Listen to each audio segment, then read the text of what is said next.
안녕하십니까. 오늘은 부활 제6주간 수요일입니다.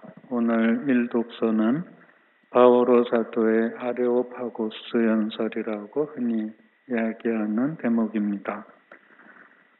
아레오파고스라는 곳은 어떤 장소를 말하죠. 그래서 어떤 사람이든지 자유롭게 연설을 할 수 있었던 열린 공간, 일종의 광장 같은 곳이라고 생각하시면 되겠습니다.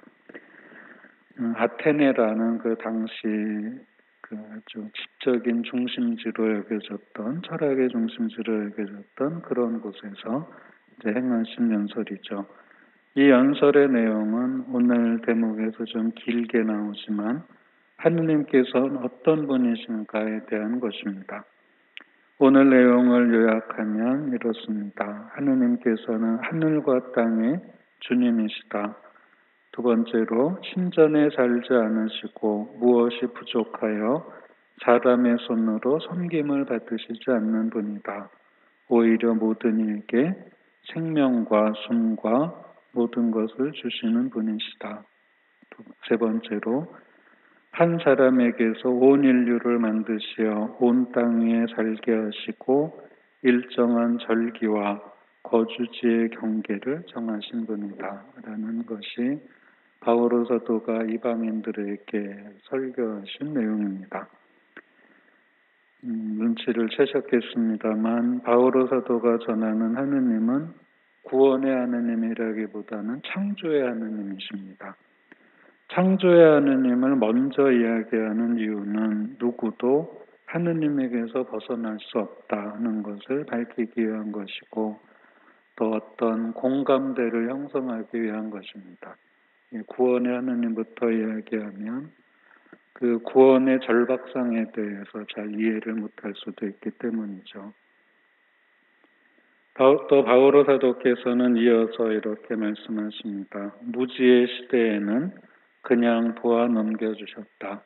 어떤 인간이 죄를 짓더라도 하느님의 계시 진리를 배우지 못한 상태에서는 그럴 수밖에 없던 한계를 인정하는 것이죠.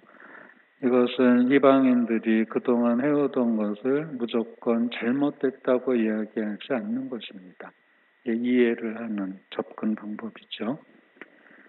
모를 때는 큰 죄가 되지 않을 수 있어도 이제 이미 신자가 된 사람에게는 그렇지 않다고 생각을 해볼 수가 있겠습니다.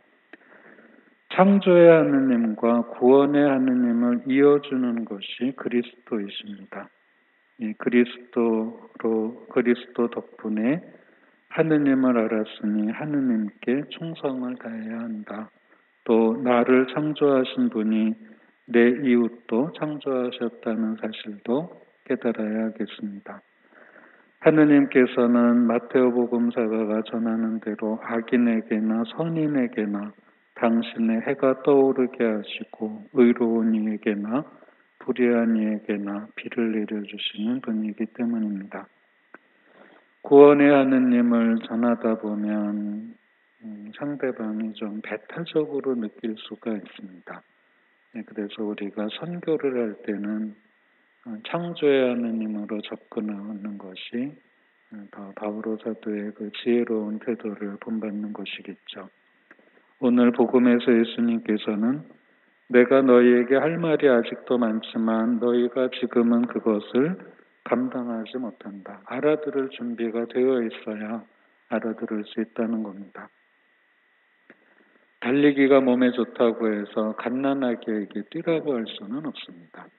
우리 신앙도 마찬가지죠. 육신의 연령이 아무리 높더라도 신앙에 처음 입문하거나 신앙에 대해서 전혀 알지 못하는 사람에게 구원의 하느님부터 전하고 어려운 계시 진리를 전한다면 그것은 감당하지 못할 말을 하는 것입니다. 육신이 점차 성장하듯이 영혼도 또 신앙의 연령도 점차 성장을 해야 합니다. 그러나 물론 차이점이 있죠. 시간이 지나면 성장하는 육체와는 달리 우리 신앙은 또 영혼은 어느 정도의 노력 없이는 절대로 성장하지 않습니다. 그래서 우리가 연령에 상관없이 세례성사를 탄생이라고 하는 게 그런 의미죠. 세례성사를 받으면 육신의 나이 상관없이 세상의 지위와 상관없이 갓난아이입니다. 거기에서부터 성장을 해야 되는 것이죠. 우리를 성장시키시는 분은 진리의 영, 곧 성령이십니다. 진리라는 것, 요한복음에서 진리라고 말할 때는 하느님께서 인류를 사랑하셔서 인류를 구원하시려고 한다. 그 내용이 진리라고 말씀을 드렸습니다. 그 사실, 그것을 전제로 하고 하느님의 말씀, 또 예수 그리스도의 복음을 이해하려고 노력을 해야 되는 것이죠.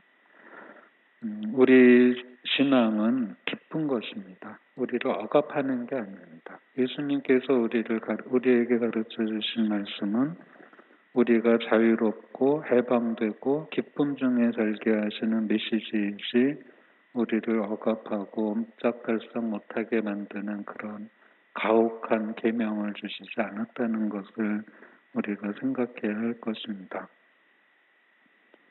예수님께서 계속 진리의 영, 설명의 영, 또 변호자이신 분 이렇게 말씀하시는 것은 우리가 하느님으로부터 사랑받고 있고 또 구원받을 수 있는, 또 하느님께서 우리를 구원하시고자 하는 그런 존재가 바로 사람이라는 점을 깨우쳐 주시기 위한 것입니다. 우리를 창조하시고 우리가 어떤 노력을 기울이지 않아도 생명을 이어갈 수 있게 해주신 하느님께 감사하는 마음으로, 또 하느님께 응답하는 마음으로 구원의 복음에 더 충실할 수 있는 은혜를 특별히 청해야겠습니다. 잠시 묵상하시겠습니다.